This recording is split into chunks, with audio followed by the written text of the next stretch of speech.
When my sister and I first moved into the duplex, I honestly didn't expect much more than a quiet neighborhood and maybe a few awkward hellos with whoever lived next door.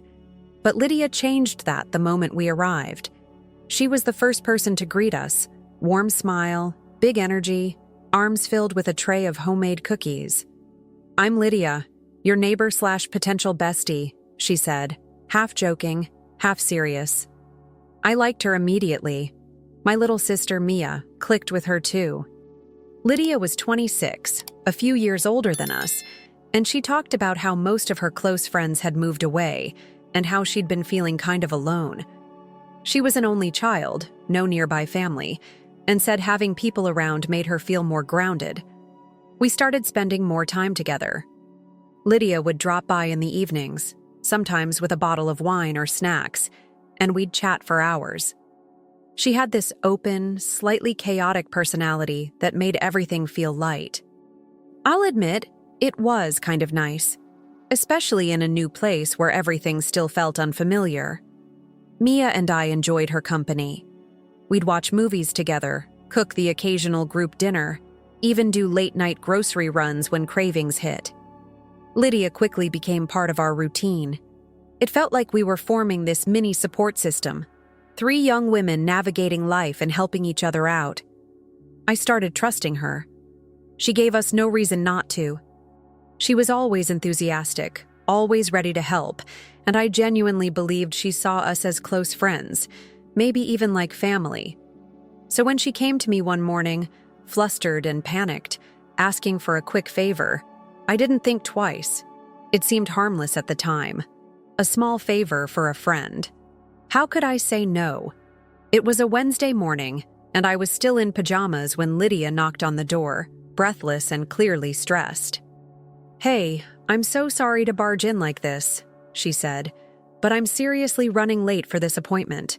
The bus is too far, no taxis around, and I swear I'll only need your car for like an hour tops. Is that okay?" She looked genuinely desperate. Hair half brushed, phone in hand, pacing slightly like she was already late before she even asked. I hesitated for a second, not because I didn't trust her, but just because I'd never lent my car to anyone before. It's a small hatchback, nothing fancy, but it's mine. Still, I had no plans that day, and it didn't seem like a big deal. "Yeah, sure," I said. "Just be careful with it, and please don't be too long." She gave me this relieved look, like I'd just saved her life. "You're the best," she said, already halfway to the car keys I was handing over. "Seriously, I'll be back before you even miss it." I watched her drive off, a bit nervous but mostly fine. Mia walked into the living room raising an eyebrow. "You just let her take the car?" "She'll be back in an hour," I shrugged. "It's not a big deal." But as the hours ticked by, 1, then 2, then 4, my confidence started to crack. I sent her a message around hour 3, just a casual, "Hey, everything okay?" No response. I even tried calling, but it went to voicemail. By the time she finally returned, it had been almost 6 hours since she left. She walked in like nothing happened, tossing me the keys with a breezy, "Thanks again, you're a lifesaver." And that's when I noticed the gas gauge. It was nearly empty. I stared at the fuel gauge, blinking like it would somehow reset itself. It was just above empty, barely enough to make it to the corner store. That fuel was supposed to last Mia and me the whole week. Lydia, meanwhile, was acting like nothing was wrong. She flopped onto our couch with a sigh and started talking about how exhausting her day had been. No mention of the fuel, no apology for the delay. I tried to stay calm. "Hey, I thought you said you'd only be gone for an hour." "Oh, I know," she said, waving her hand like I was being overly dramatic. "It was just supposed to be that one appointment, but then something came up with my mom and I had to drive across town. I didn't have a choice." I tried to keep my voice level. "You also used up all my gas." She looked at me, then down at her hands, and finally said, "Yeah, I didn't realize how low it was getting. I figured I'd pay you back for it once I get paid. I'm a little strapped for cash right now." That annoyed me. Not because I expected anything extravagant, just some basic courtesy. If you borrow someone's car and drain the fuel, you fill it back up. It's not rocket science. I didn't want to make a scene, so I just nodded. But inside, I felt uneasy. It wasn't just the gas. It was the lack of respect, the assumption that she could take more than she asked for and fix it later, if ever. Mia pulled me aside after Lydia left. She didn't even say thank you. That's so messed up. I shrugged, but I knew she was right. Lydia had taken advantage of my kindness. I just hoped it was a one-time thing. The next day, I decided to bring it up again. Not to start drama, just to clear the air. Lydia was outside watering her plants when I walked over. "Hey, about the other day," I began. "I wasn't trying to be rude, but you were gone for way longer than expected and left the tank on fumes." She barely looked up. "Yeah, I told you. I had to go see my mom. It was really important." "Sure, but it wasn't what you said at the start. And you didn't even let me know you were running that late." I was honestly worried. She sighed, finally putting the watering can down. "Look, I didn't mean to screw you over. My mom had something serious to tell me. I didn't plan any of it. And like I said, I'll pay you back for the gas as soon as I get paid. Can we not make this a big deal?" It wasn't even about the gas money at that point. It was the way she dismissed it, like I was being dramatic for expecting her to treat the situation with even a little accountability. "I'm not trying to make a big deal," I said. "It just didn't feel right. That's all." She gave a tight smile and said, "Okay, noted," before walking back into her unit. That was the last time we really spoke for a while. Days turned into a week, then 2. No updates about the gas money, no casual chats, no shared meals, just distance. At first, I thought maybe she was just busy.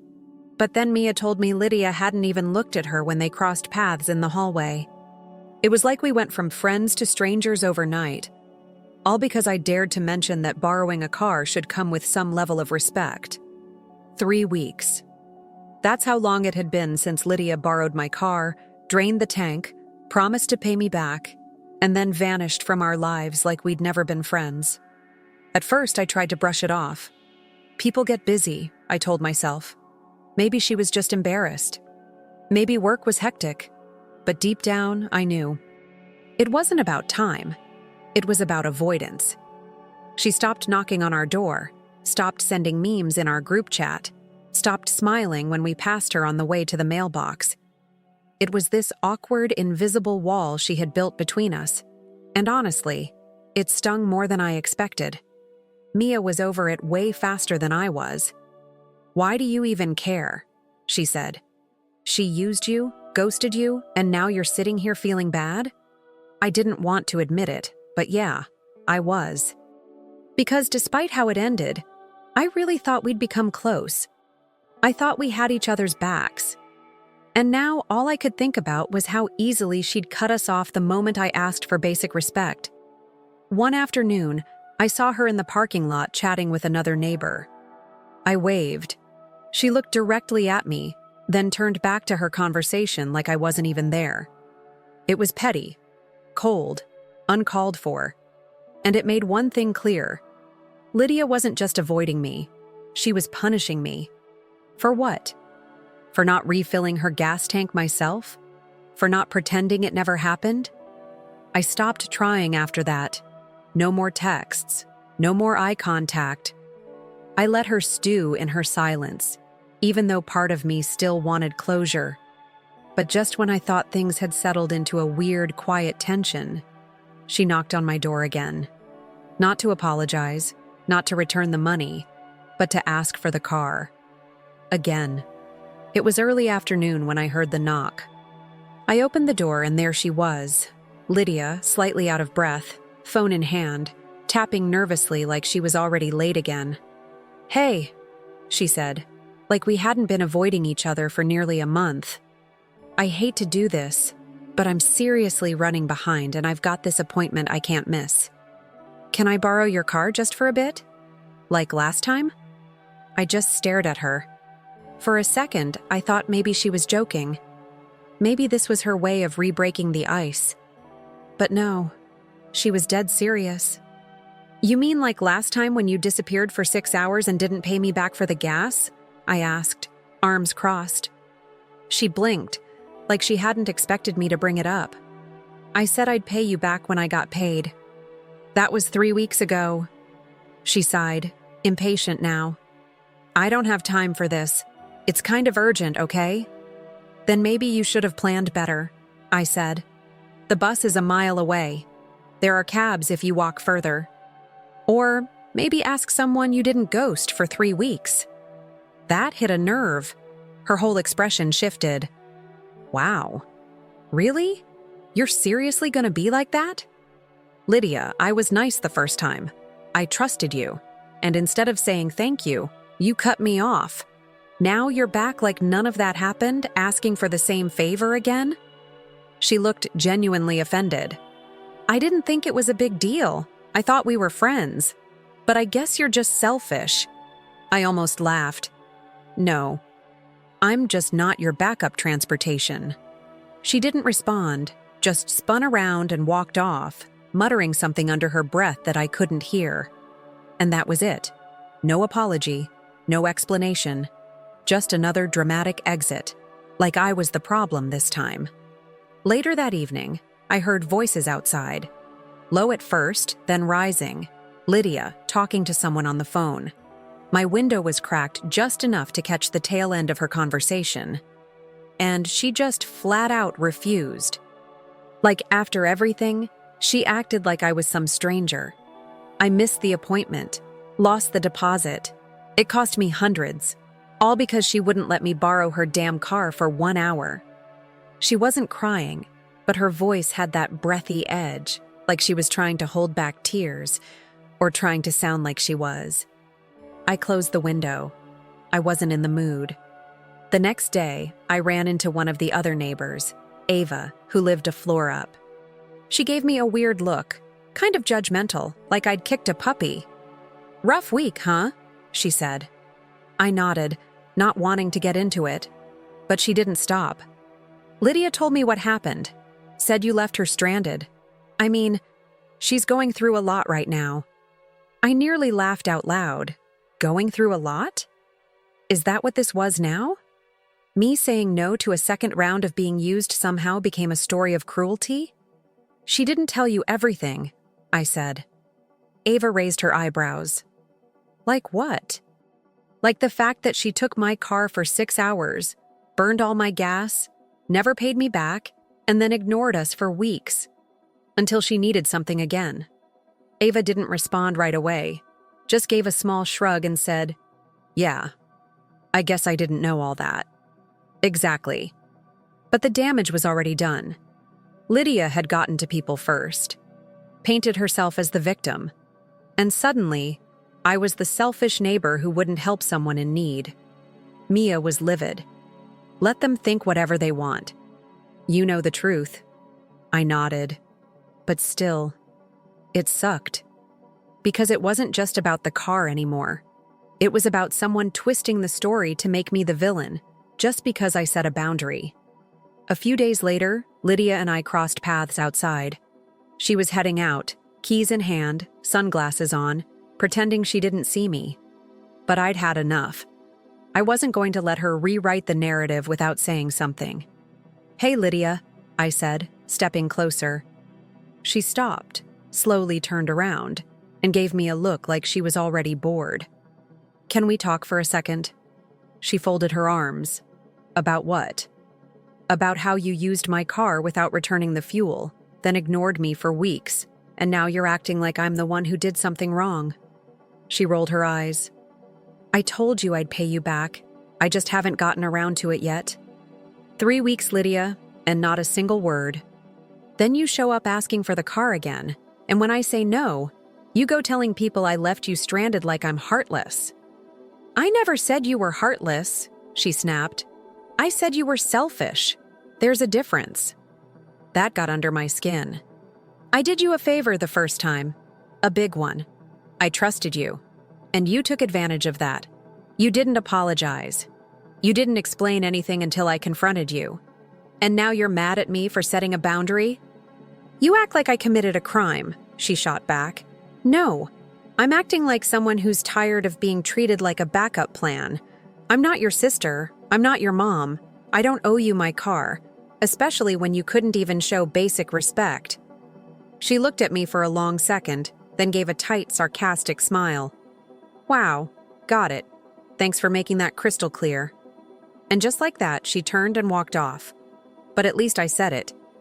At least now she knew exactly why I said no, and that I wasn't going to feel guilty about it. After that confrontation, things didn't just stay awkward, they got worse. The silence between us turned into subtle tension that leaked into the building. It started with glances, little sideways looks from people I barely knew, like they'd heard just enough to form an opinion but not enough to ask questions. In the elevator one morning, I stepped in and saw Mrs. Kaplan from the first floor. She smiled at first, then her face dropped the second she realized who I was. No greeting. Just a long, uncomfortable ride to the lobby. Later, Mia told me she overheard Lydia talking in the laundry room with someone from across the hall. I swear she just flipped on me, Lydia had said, like I was trash or something. I never expected her to be that kind of person. All cold and transactional. She used to be so sweet. The worst part? She said it like we'd had some dramatic falling out.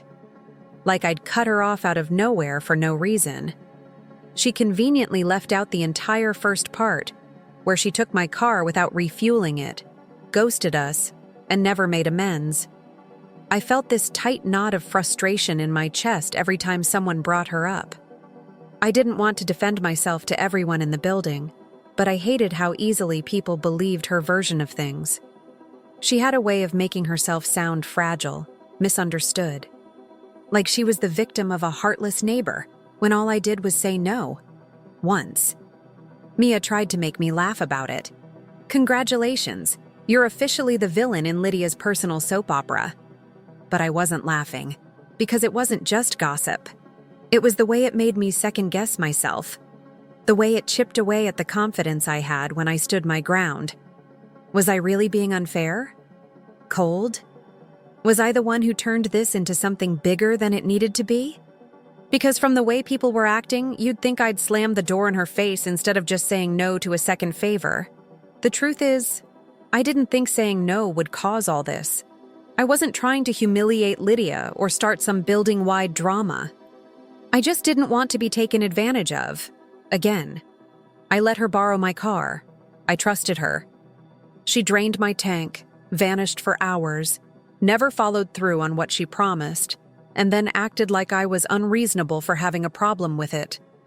When I finally said no the second time, I didn't yell, didn't insult her, I just set a boundary. But somehow that made me the villain. Now people whisper behind my back. Some look at me like I'm cold, selfish, unkind, and I hate how much that gets to me. I hate that I keep replaying it all in my head, wondering if I could have handled things differently. Should I have let it go? Pretended the first time didn't matter just to keep the peace? Should I have lent her the car again and just accepted the risk of her doing the same thing? Because part of me still feels guilty. Not because I think I was wrong, but because I know how easily stories can get twisted. Because I know what it's like to feel isolated, and Lydia clearly doesn't have many people around. But then I think about what actually happened. The silence. The entitlement. The way she manipulated the narrative to make herself look innocent while painting me as cruel. And I think, no, that's not friendship. That's not how you treat someone you care about. I don't owe her my car. I don't owe her my silence. And I definitely don't owe her the right to decide who I am based on whether or not I said yes to a favor. Still, with everything that's happened, the judgment, the whispers, the tension, I can't help but ask, am I the asshole?